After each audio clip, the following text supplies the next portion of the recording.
দেখুন, বিস্ফোরণের পর ধোঁয়া সরে গেলে যেরকম ধ্বংসলীলাটা স্পষ্ট হয়, তেমনি লালকেল্লার বিস্ফোরণের পর 24 ঘন্টার মধ্যে এই আক্রমণের ভয়াবহতা অনেকটা স্পষ্ট হয়েছে। ঠিক যেমন স্পষ্ট হয়েছে হামলা রুখতে গোয়েন্দা ব্যর্থতা, স্পষ্ট হয়েছে যে হ্যাঁ, এটা নাশকতা, এটা জঙ্গি আক্রমণ। কোথাও একটা পাকিস্তান হাত আছে, সেটা তো এখন অনেক জায়গা থেকে বেরিয়ে এসছে। আমি আবার একটা বৃহত্তর, পাকিস্তানের থেকে বৃহত্তর হাত দেখতে পাচ্ছি চীনের।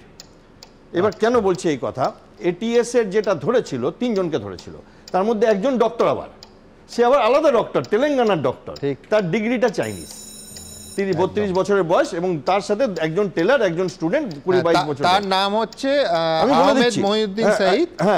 চীন থেকে ডাক্তারি পাস করেছিলেন, চীন থেকে এমবিবিএস পাস করেছিলেন। এবার চীন কিন্তু বায়োলজিক্যাল ওয়ারফেয়ার, কেমিক্যাল ওয়ারফেয়ারের জন্য সারা বিশ্বে, মানে আমরা তো করোনা ভাইরাসটাকে ডোনাল্ড ট্রাম্প নিজেই বলতো চায়না ভাইরাস এক সময়, এবং ওনার কাছে যে জিনিসগুলো ধরা পড়ে তার মধ্যে ওই রাইসিন পয়জনটা বানাবার জিনিস ধরা পড়ে। টেররিস্ট গ্রুপরা এটাকে বলে পোর ম্যানস অ্যাটম বম।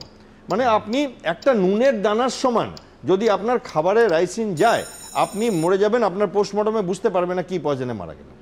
এর ফোন থেকে এর পাকিস্তানের ভিডিও পাঠিয়েছে, প্লাস এর যে হ্যান্ডলার, একটা অদ্ভুত যোগাযোগ।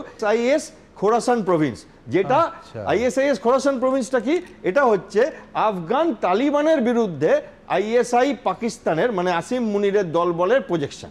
কোথাও একটা আসিম মুনিরের একটা কনফিডেন্স এসছে, যেহেতু সে একটি হার্ডকোর উগ্র চরমপন্থী ইসলামের ফলো করে আর্মি অফিসার হয়েও, ফলে তার একটা কনফিডেন্স এসছে যে ভারতের সাথে আমরা একটা কিছু করব, কারণ এই অপমানটা, অফ-সিঁদুরের অপমানটা সেও নিতে পারছে না, এবং সেইটা করবার জন্য কার হেল্প নেব, কারণ চায়নার একটা হেল্পের ব্যাপার আছে, কারণ চায়না চাইছে ভারতের নেভি একটু যেন এত স্ট্রং না হয়ে যায়, কারণ তাদের আনকমফোর্টেবল ফিল হচ্ছে। ইন্টেলিজেন্স ফেলিয়ার নিয়ে আমরা তো বলছি, অফকোর্স আমিও মানি, ইন্টেলিজেন্স ফেলিয়ার ছাড়া কিছুই হয় না। আমাদের দেশের 2 জন প্রাইম মিনিস্টার মারা গেছে ইন্টেলিজেন্স ফেলিয়ার, আমেরিকার প্রাইম মিনিস্টার মারা গেছিল বহু বছর আগে, ইন্টেলিজেন্স ফেলিয়ার। কিন্তু ইন্টেলিজেন্স সাকসেস বলেও কিছু হয়। এই যে আমি আজকে শান্তিভাবে আপনার এখানে এসে কথা বলছি, এটা ইন্টেলিজেন্স সাকসেস। আজকে রাতে কলকাতায় অ্যাটাক হয়নি, এর জন্য বহু আইবির লোক, বহু লোক কাজ করে যাচ্ছে, এবং সেটা আমরা কখনো বলি না। এবার কি হয়, এই যে লোকগুলোকে ধরা পড়েছিল, এরা যদি না ধরা পড়তো, আপনি ভাবুন আমাদের যেখানে বড় বড় লঙ্গার চলে, ধরুন গোল্ডেন টেম্পল, ধরুন জগন্নাথ মন্দির, ওখানে যদি একটুখানি রাইসিন দিয়ে দেওয়া যেত, 10,000 লোক মারা যেত।